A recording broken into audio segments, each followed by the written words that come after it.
Sang-ayon ako sa inyo, kailangan. Bakit hindi linagay sa NEP? Hindi naman trabaho ng senador, ng chairman ng finance, sagutin ang ahensya, bakit wala sa NEP? Yun na yung tanong namin, bakit nga wala sa NEP? Mag-isip-isip sila, matuto sila gumawa ng budget nila. Bakit tayo mag-iisip ngayon, ba't wala sa NEP? Thank you for the lecture, Senator Loren. I'm not lecturing.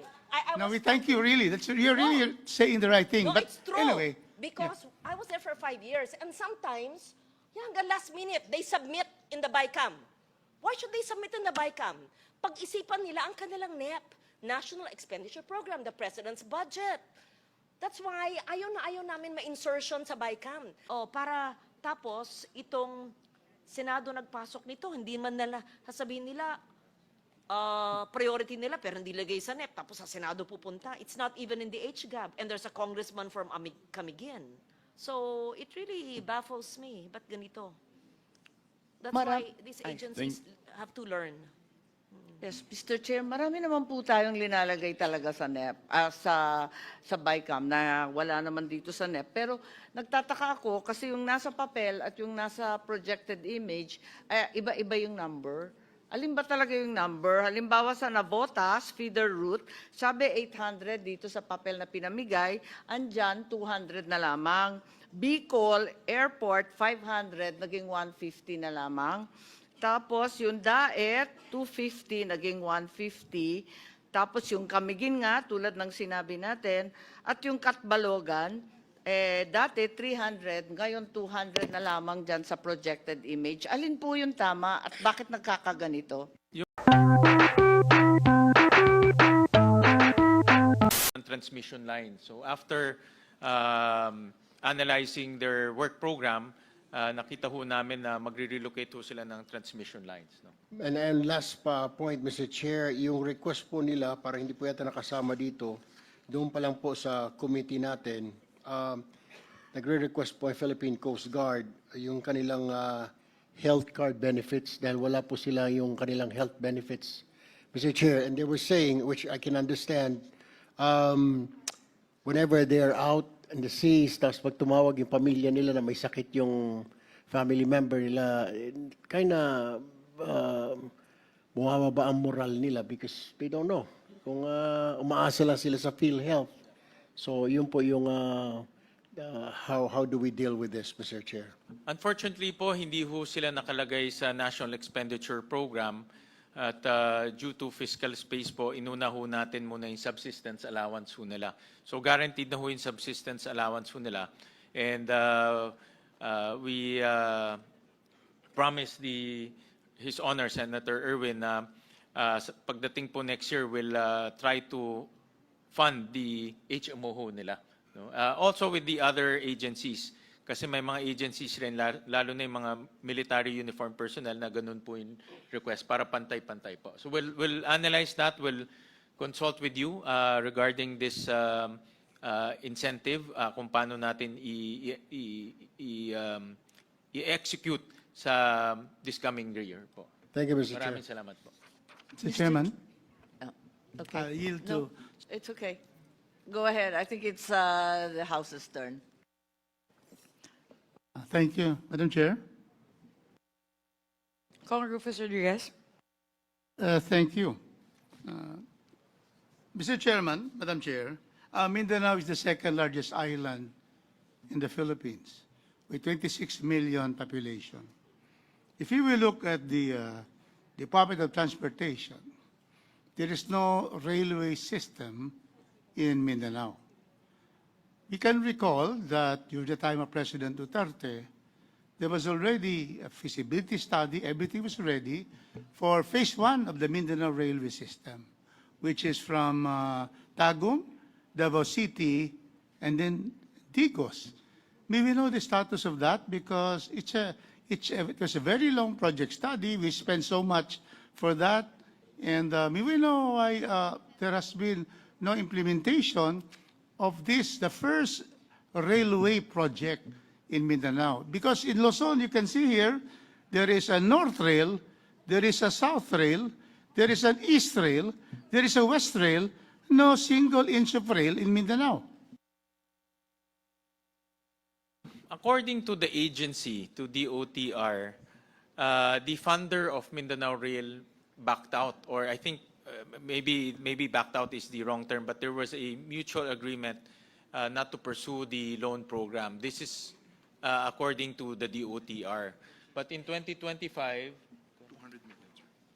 they allocated 200 million for the Mindanao Rail project to continue the activities of Mindanao Rail. But of course, 200 million, hindi yung magkakasya to. No? So they're relying on another funder to come in to completely fund the Mindanao Rail. No? But that's still in the pipeline of the DOTR. Unfortunately, nawala po yung original funder. No? I believe it was China. No? It was China who was supposed to fund Mindanao Rail. So they're looking for other funders for that. No? Okay, juxtaposed with that is the railway, Mindanao Railway System Part 2, Phase 2, which is really from Misamis Oriental to Cagayan de Oro to Laguindingan and then to Iligan. And may we know because the project study, 100 million, was already completed. And may we know the status of that? Because then we have possible two railways so that, you know, railway is always the cheapest form of transportation of goods and people. And may we know why there is nothing here yet about these two very important railway systems, which are good for 22% of our people who are in Mindanao, 22% of the 119 million Filipinos. Do we know about that? Why there's nothing here? Zero? Mr. Congressman Rufus, it's not in the NEP. The agency did not request for that. So I think the most appropriate agency to talk to and inquire about that is the Department of Transportation. No? Alam nyo, pare-pareho naman tayong mga nagtatanong sa ahensya. Yung mga ahensyang yan, sang-ayon ako sa inyo, kailangan. Eh bakit hindi linigay sa NEP? Hindi naman trabaho ng senador, ng chairman ng finance, sagutin ang ahensya, bakit wala sa NEP? Eh yun na yung tanong namin, bakit nga wala sa NEP? Mag-isip-isip sila, matuto sila gumawa ng budget nila.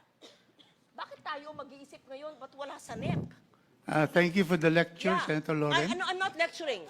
No, we thank you really. You're really saying the right thing. No, But it's true. anyway, Because I was there for 5 years, and sometimes, hanggang last minute, they submit in the BICAM. Why should they submit in the BICAM? Pag-isipan nila ang kanilang NEP, National Expenditure Program, the President's budget. That's why ayaw na ayaw namin ma-insertion sa BICAM. Kasi dapat kung mahalaga yan, nasa NEP na yan. And then they come to a senator during the plenary, isingit nyo to. Ayaw namin. Okay, we amend, but there's only limited fiscal space. And then now, a veteran congressman asks the first-term chair of the Finance Committee, why is it not there? I'm sorry, I have to answer for him. Of course, he can very much answer that, but if it's not in the NEP, what do we do, right? I also agree with Senator Ligarda and the chair. So therefore, I think Secretary Banoy Lopez is listening to us now. The suggestion of our senator is probably in the next cycle for 2027, we should be able to have that. If I may add, after this, let's organize the oversight committee so that we even, walang masama, we are consulted when they do their NEP. Masama ba yun? Hindi. Kasi lahat ng output natin, sabi natin, bakit ang DND puro infra, ba't kulang sa ganito? Example yung DND. Bakit ito, wala yung Mindanao Rail? Agree kami dyan. Ano mang priorities nila, di ba? Kaya hearing tayo ng hearing. Gawa tayo ng monthly oversight committee ng bicameral. Tanungin nyo yan, kaagad. Sang-ayon ako dyan. I agree again with Senator Ligarda. So, in fact, in the budget hearing of the DOTR in the House, there was a commitment of Secretary Lopez that there will be a roadshow precisely to get funders for the two railway phase 1 and 2, so that we can already, once there is a roadshow and there is a funder, then that's the time we can include. So I would just like to seek the support of all the senators and all the congressmen that the oversight will be created, and we would wish that DOTR would really go into the roadshow for these two projects, so that for the first time, Mindanao will have the two railway systems. So again, my thanks to Senator Gatchalian and Chairman Gatchalian and Chairman Mika Swansing for taking this up, the possibility already of the DOTR, probably in the budget of 2027, already include amounts once we have funders already for these two vital, important projects for Mindanao, the railway system. Thank you so much, Chairman. and Vice Well, Chair. I will Chair? try to answer as much as I can, but there are a lot of information that the agency the agency can answer more appropriately. No? But I think as far as I know, it's a question of funder. No? Yun ang problema po.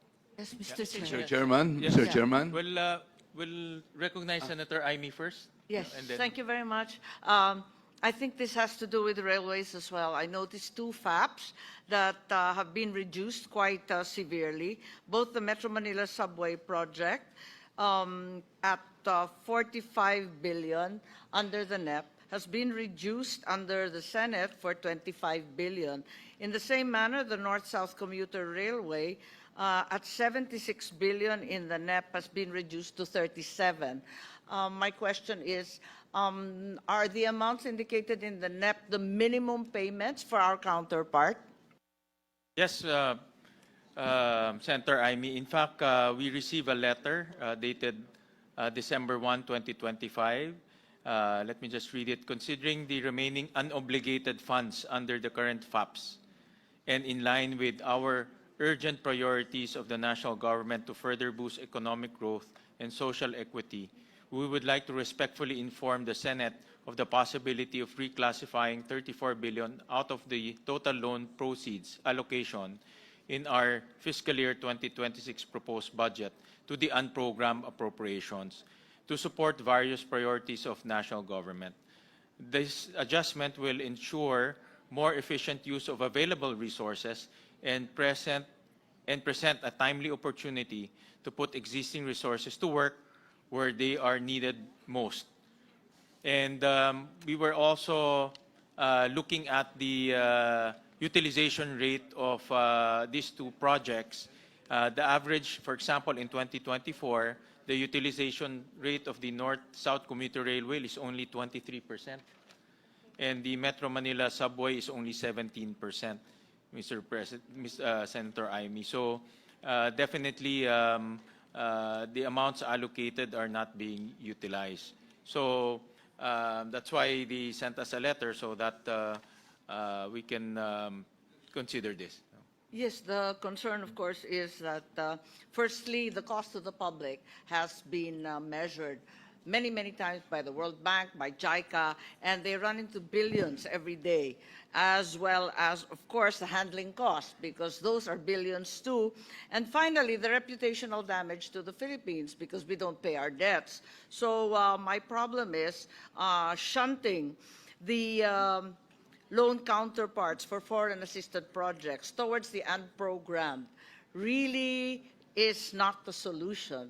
I think perhaps the solution is more efficient absorption and implementation of the projects. If we are at 23 and 17%, surely the solution is to renegotiate the loan and start from scratch rather than constantly paying handling costs and being indebted for who knows how much, immeasurable in terms of reputation.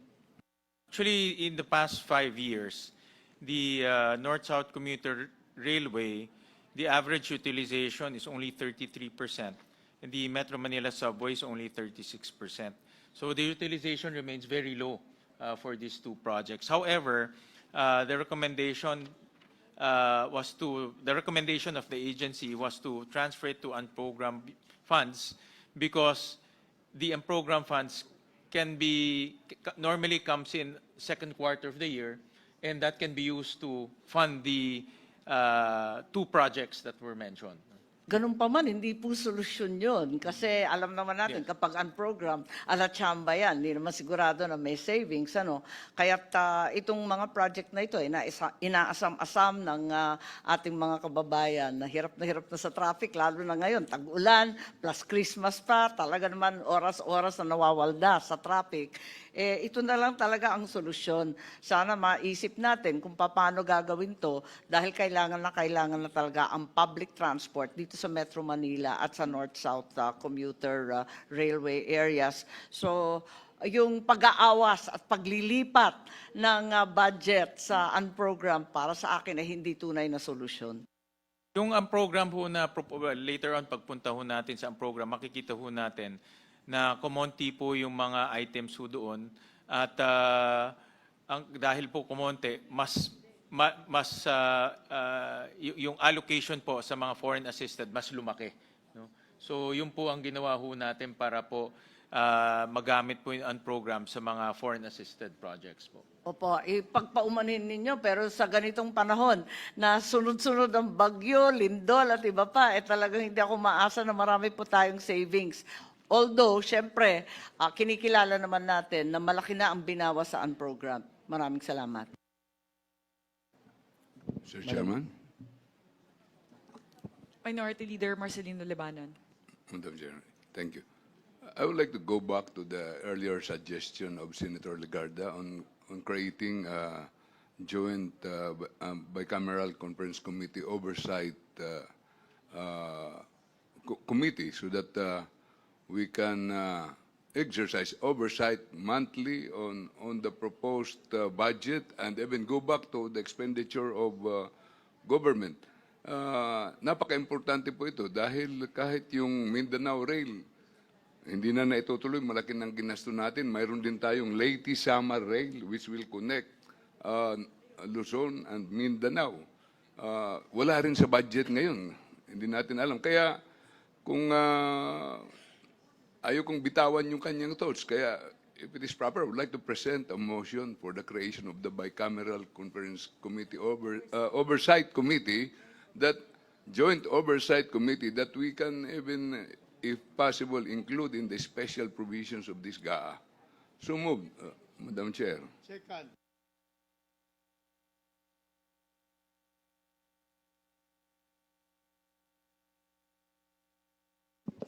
Senmin, if I may respond, perhaps this is I would have to check if this is the proper forum for us to act on that motion. So we may It can be added. we would still need to explore that if you would give me and Senator Win the time to explore the rules as of now as to which forum is the correct forum for that motion. In fact, I would suggest to Chair Mika to immediately create the Joint Congressional Oversight Committee on Public Expenditures.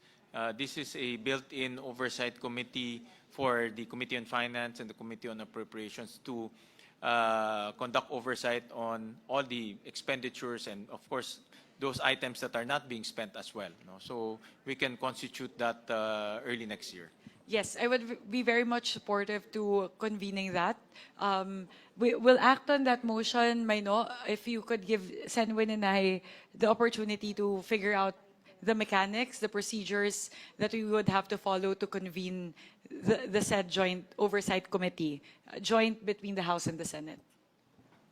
Gladly, Madam Chair. Yes, that is really a great idea. We want to exercise stronger oversight over the implementation of the 2026 budget, and us convening that joint committee would actually do a big part in for us to be able to operationalize that.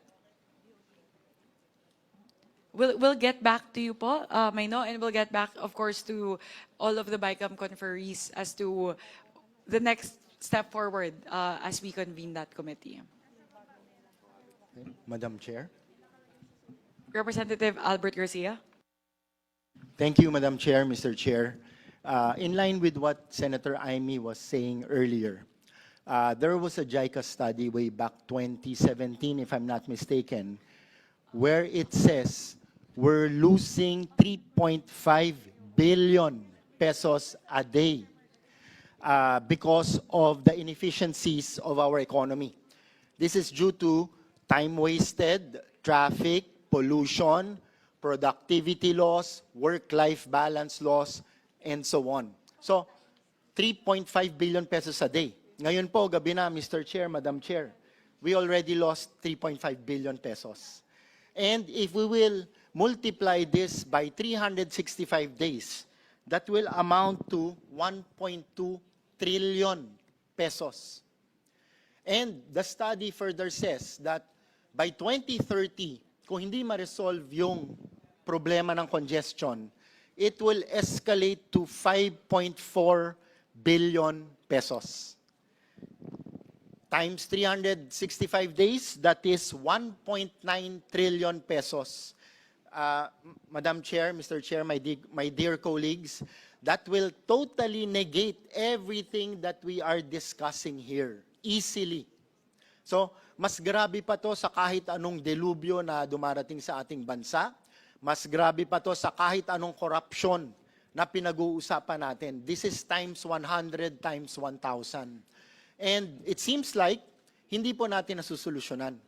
So, habang iniintay po natin yung mga flagship projects ng rail, ng subway, ng mga tulay that will give efficiency to this congestion, may item po tayo dito pagdating sa modernization ng ating public utility at yung service contracting or libreng sakay. May I suggest, Mr. Chair, Madam Chair, na dito po sa modernization, isama rin po natin, hindi lang sa land, but also sa maritime. Nang sa ganon, mas maging efficient at multimodal yung ating transportation. While waiting for the flagship projects, let's not forget, and Senator Loren is an expert on this, na we have natural infrastructure readily available for utilization. For example, the Pasig River, na nandyan na, kailangan lang natin i-utilize. Manila Bay, nandyan na, kailangan lang natin i-utilize. These are the less beaten path as opposed to the overly beaten path where we do our skyway, railway, subway. We build on top of each infrastructure. Ito po yung less beaten path which we can utilize immediately, natural infrastructure, na kapag i-combine lang natin yung land and maritime, pwede po natin mapakinabangan. So I suggest and I move that dun po sa modernization, aside from public land, we include maritime, transport, modernization, nang sa ganon, yung symbiotic relationship na ito will deflate the 3.5 billion pesos a day of losses kahit papano while waiting for the flagship projects to be completed. At the same time, dun po sa other item below the modernization, ito po yung contracting services or libreng sakay, which from the feedback of DOTR, 100% utilization po ito. Sana po malagyan natin ng pondo at masama rin po natin yung maritime passenger services. Nang sa ganon, with modernization and support to the passengers, ay ma-deflate po natin itong 3.5 billion pesos a day of losses in Metro Manila at makatulong po sa Visayas and Mindanao itong mahalagang proyekto na ito. So, with the indulgence of my colleagues, I so move, Mr. Chair, Madam Chair. Salamat po.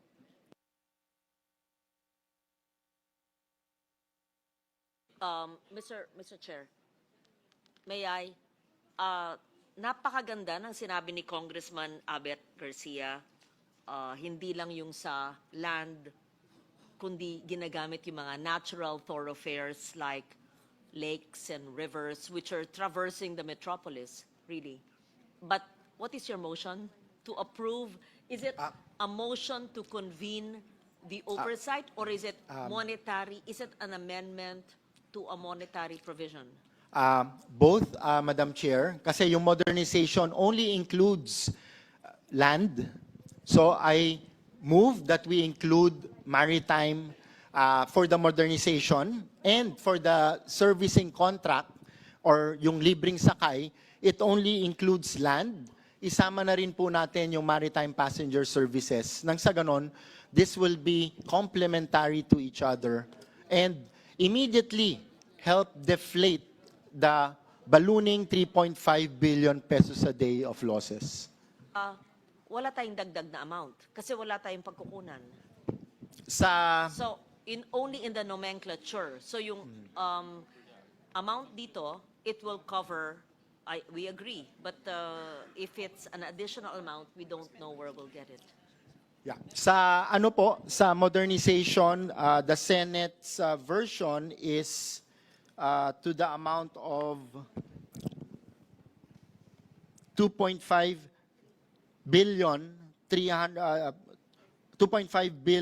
32 sa modernization po. Ang motion ko po is to include maritime sa modernization program. Now, below it, sa House version or sa HGAB version, sa service contracting, 1.3 billion po yung House version at wala po sa Senate. My motion is to include maritime passenger services nang sa ganon, masama pareho dito po sa dalawang programa. Thank you, Congressman Garcia. Thank you. Mr. Chair, I actually agree, and it's a very good suggestion. And I hope that first, I appreciate the House's reiteration of the convening of the Oversight Committee. But second, to also include in those provisions mentioned by Congressman Garcia, maritime. Yes. And I hope maritime can be understood as not just, not maritime open sea, but even inland rivers and bays. Ferry services. Ferry yeah. services, yes. Yes. Yes. I don't know what the others in the BICAM panel, but I agree with the suggestion.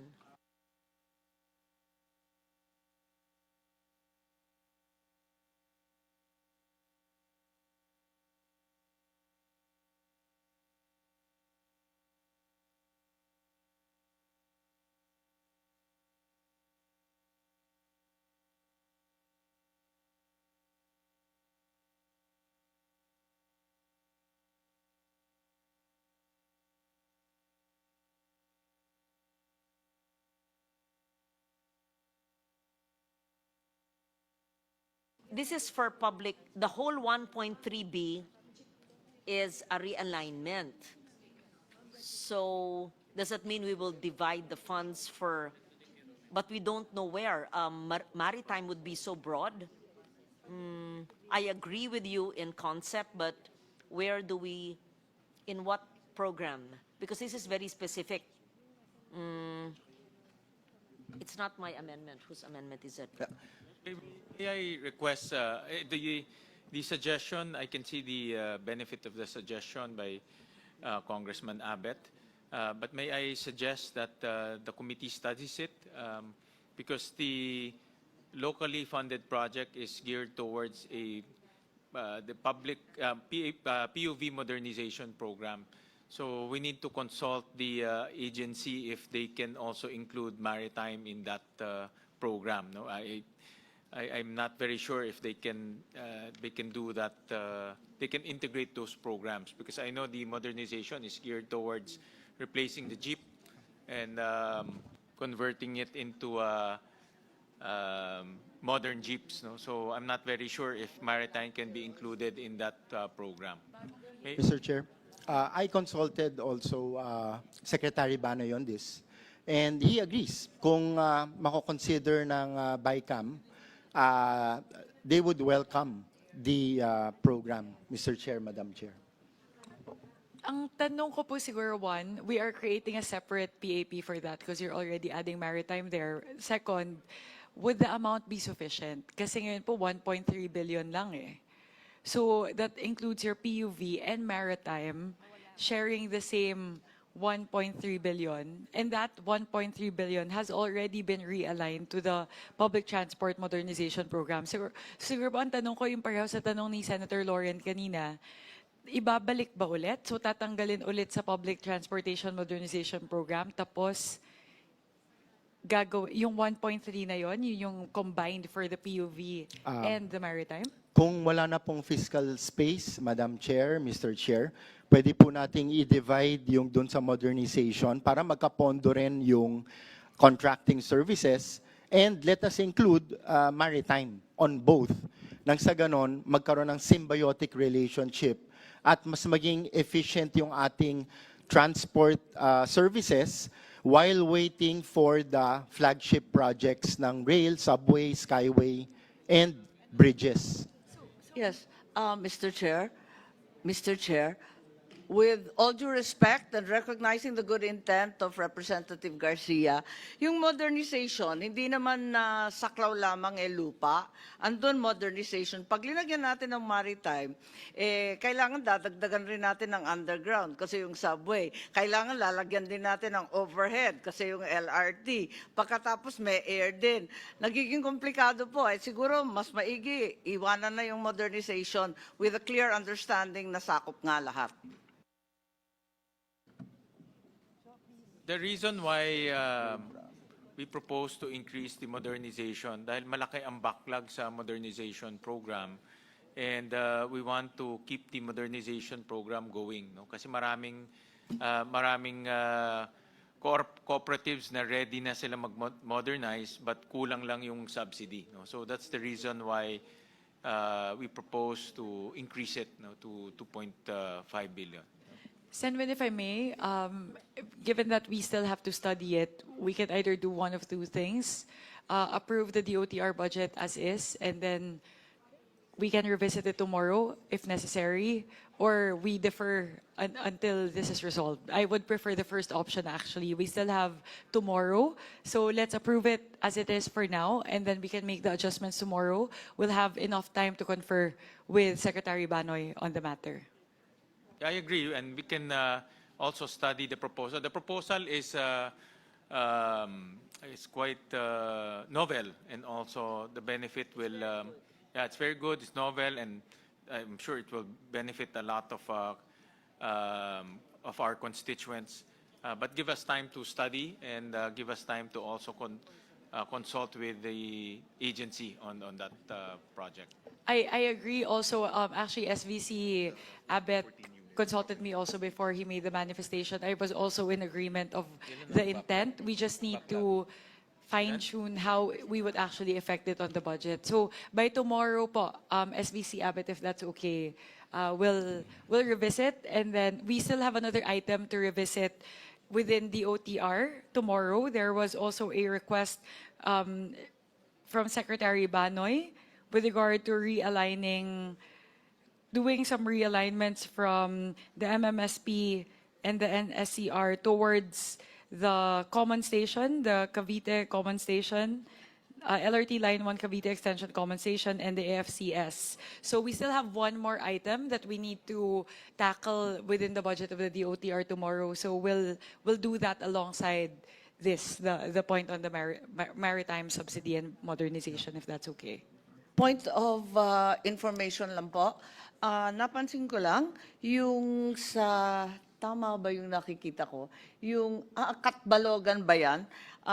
Let's just go back. Dahil yung Camiguin Airport, magkano ba ang inalat ng Senate?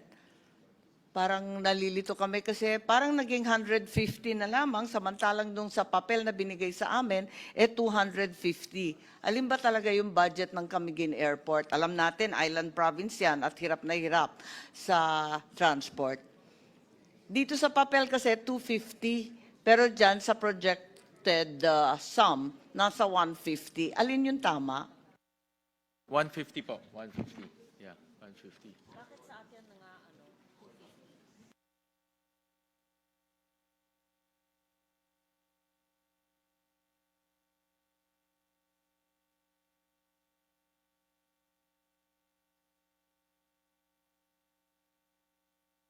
Hindi ko alam eh.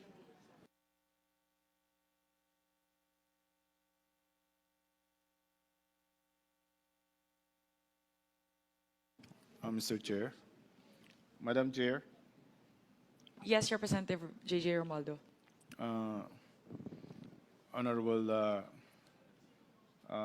Chairman of the Senate, Sen Sherwin, may I appeal that maski lang po 200 to, if it's okay.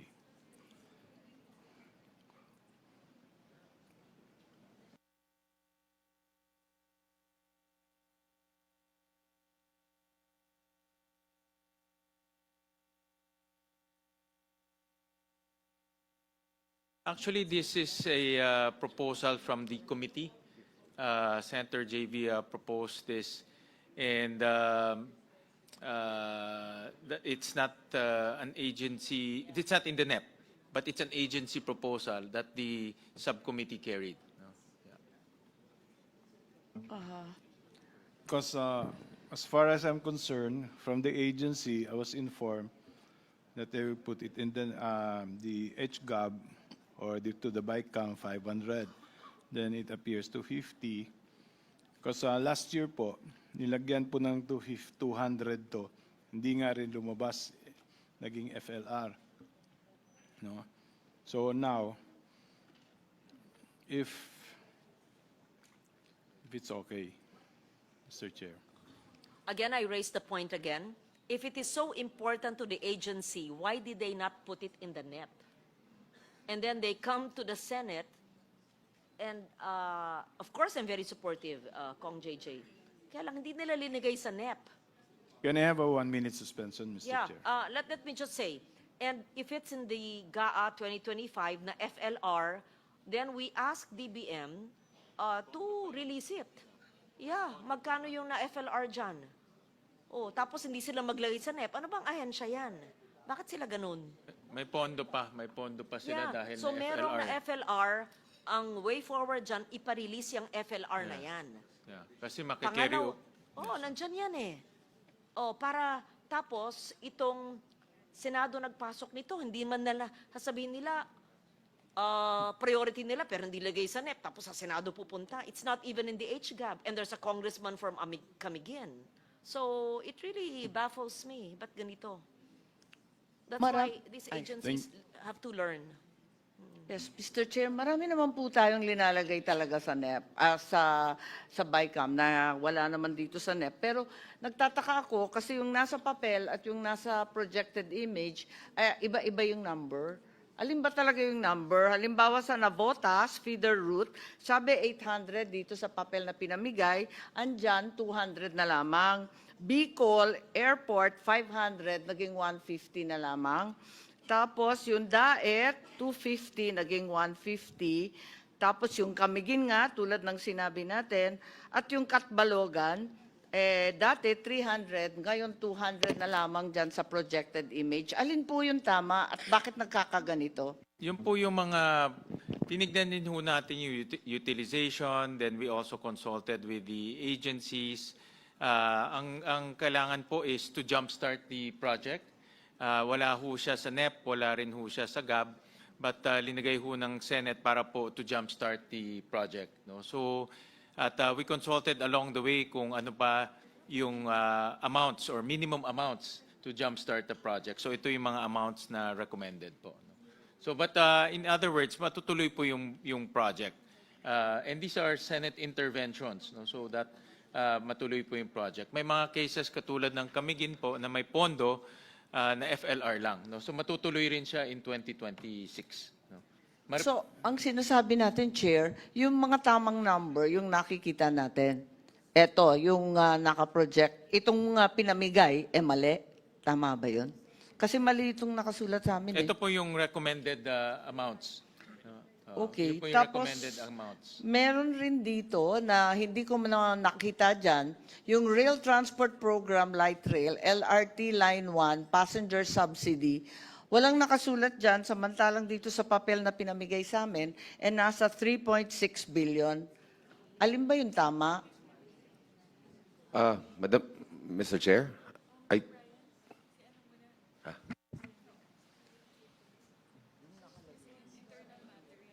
May I? dapat Okay.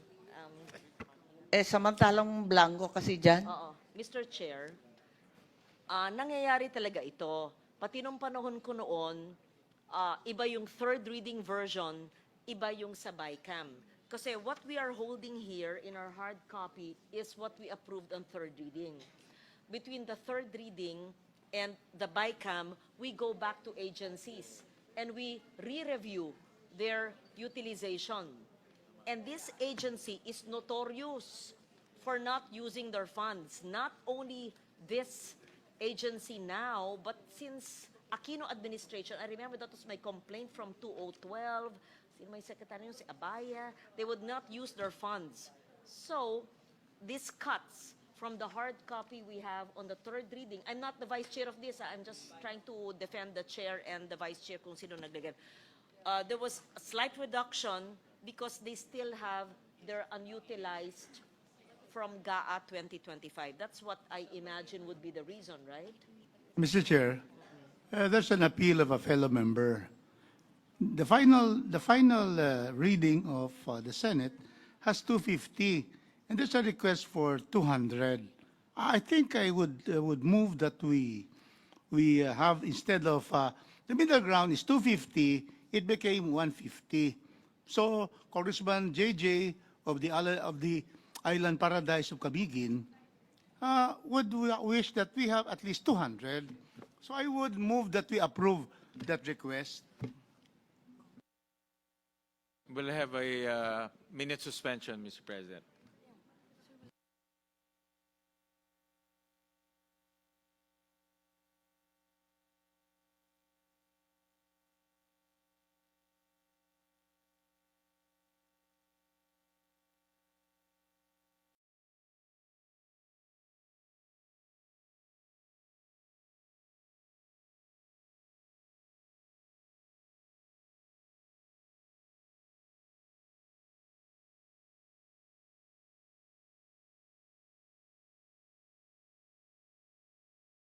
Mines and Geosciences Bureau, 1.8 billion pesos. Quick Response Fund, 10 million pesos. National Mapping and Resource Information Authority, 1.9 million pesos. General Management and Supervision, 191 million pesos. Any questions or motion? Mr. Chairman. Representative Rufus Rodriguez. Thank you, Madam Chair. There is a reduction by the Senate of forest development, rehabilitation, maintenance, and protection in the amount of 1.1 billion. I appeal that we follow the HGov of the House because there is need to protect and maintain our forests. So this is a 1.1 billion decrease. Also for conduct of special studies and so forth, including climate change resilience, there's a reduction of about 13 million pesos. So I seek for reconsideration for these amounts and that we ask that the HGov amount of 28,466,122,000 be the one adopted, the House and the HGov, Mr. Chairman. Because we are reducing forest development, rehabilitation, maintenance, and protection. Very important. We recognize the Vice Chairperson of the Subcommittee on DNR. Thank you very much for that comment. If there was anyone in this room who cares so much about forests and our environment, I think I would be one of the first. You know me. However, what you mentioned, the program you mentioned, covers a national greening program. I have been defending this budget from the time of Secretary Pahe. I've seen how the national greening had evolved, and to date, we've spent 60.7 billion on this program. I don't see any improvement, and I think it is even worsened through the years. And this is already the expanded national greening program. Someone mentioned, para tong Napoles. We can't even monitor where the trees are. And, Mr. Chair, I just did not cut it. I met with them. We had TWG. How many times? Several times. I even got an outside consultant. And in the wake of all these flood control issues of ghost projects, I cannot stand on the floor to defend the whole budget of the National Greening Program the way it is conducted. Allow me to cite some figures and put it on the record. Again, with due respect to the Secretary now and the previous secretaries. As I said, I've been defending their budget since the beginning, day one of this NGP. And I recall the former Senator Serge Osmeña would talk like this when I was defending it. Pinagbigyan ko, dinefend ko ng dinefend. Ito expanded NGP na. Just for the record, despite 60.7 billion spent from 2011 to 2025, national forest recovery remains very modest. Verified forest gain is just 386,793 hectares. National forest cover only increased, according to NAMRIA, from 2010 to 2020 by 5.6%. And this is inconsistent with the magnitude of spending and the reported planting. The actual verified forest recovery is very small compared to the reported planting. Again, NAMRIA data show that from 2010 to 2020, forest cover increased by only 5.66%. And about 81% of reported plantings did not become forest, whether due to natural losses, false or inaccurate reporting, or because young plantations have not yet formed a full canopy detectable by satellite imagery. Whichever is the reason, 81%. Now, third-party validation. Kumuha sila. Third-party validation by highly technical consultants commissioned by the DNR yielded very low results. Average survival rates were found to be as low as 3%. 3%.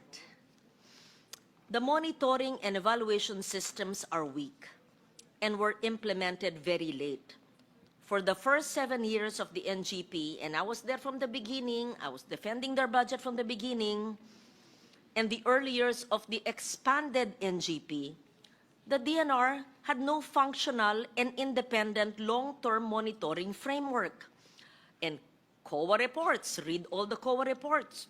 It repeatedly noted the absence of geo-reference baselines, standardized survival measurement protocols, and post-maintenance tracking.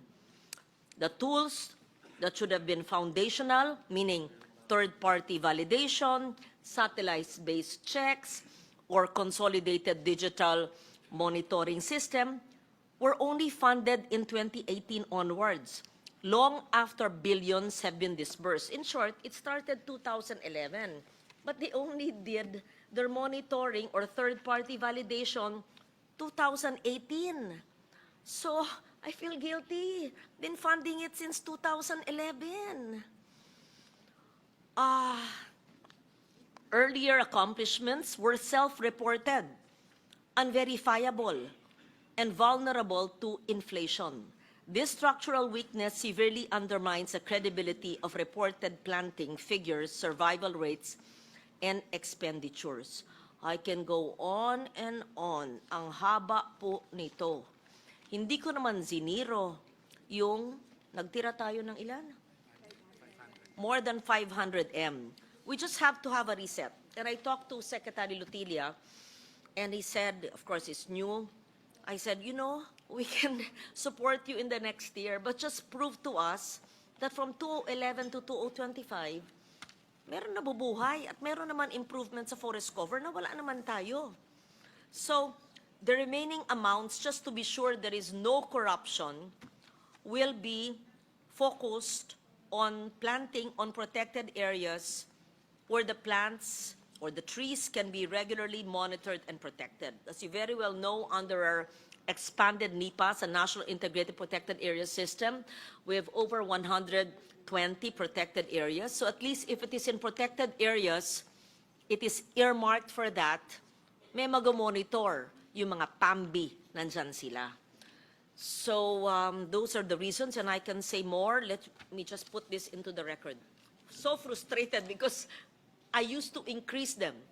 Whatever their NEP was before, HGAB, I would increase them in the Senate for so long. It's the first time I cut them. Senator Cynthia Villar used to cut them a little. But it breaks my heart. But how can I stand for this? I'll be answerable to the Filipino people. It breaks my heart, really. But I did not totally delete it. I left 500 plus million. And I said, dapat yan sa PAs. And prove to me, the next year, babawiin natin. Pakita nyo. Sabi ko sa kanila. Mr. Yes, thank you. Chairman, Thank you, we Mr. Chair. really appreciate the Senator Lauren Legarte. In 1998, Senator Lauren created and established the Luntiang Pilipinas. I was not yet a congressman. I was going to my farm in Cavite. If there are many mahogany and Nara trees from Makati to Laguna along the highway, that is Urban the greening. urban greening Nagkamali na ako sa mahogany, pero hindi pala na. done by the. That's true. It's still there. I've planted tens of millions of trees That's at true. no cost to government. Yeah. That was a private sector Yes. effort on my own. I would partner with my friends, my sponsors on the ground at no cost to government. That's not part of the NGP. So I understand tree planting. My mistake then, and I put it on record, was I planted mahogany, because mahogany is not endemic to the Philippines. But at the time, again, the DNR suggested mahogany. Maybe I was ignorant, innocent, and I planted mahogany, but not all. There was Chumalina, there was Acacia, Nara. Nara, but so many. I think the mother of Mayo Almario, siya pang kapartner ko, I used to go to Mindanao, planted everywhere, even in Cebu. That's why I was very, very young, and up to now, I'm not no longer young, but my advocacy is still the same. So, as I said, if there's anyone who'd like to do more for tree planting, I think I would be one of those here. But it breaks my heart reading the COA reports, and we did how many TWGs? Ilang oras kayo dyan? Nag-TWG sila, walang masagot.